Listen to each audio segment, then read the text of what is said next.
Well, thank you, John. I want to thank Senator Lee. A few weeks ago we had this pledge of what we wouldn't do, and I said to Senator Lee, let's talk about what we would do.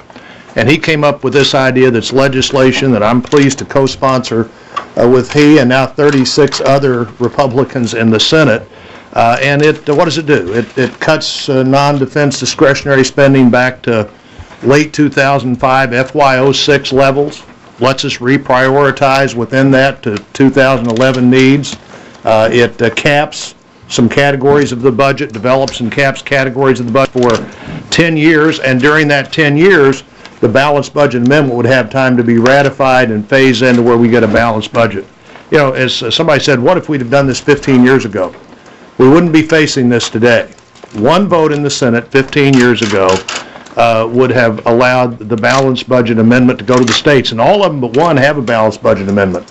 I think they'd like to see their representatives in Washington, their senators and representatives, live with the same reality they have to live with, which is the same reality American families have to live with. As the former whip of the House, they kept saying, they kept telling me, what could pass in the House? The House is not prepared to pass anything. I think Jim Jordan and his colleagues have proven that the House is prepared to say what they do. They'd vote to raise the debt limit if we change behavior.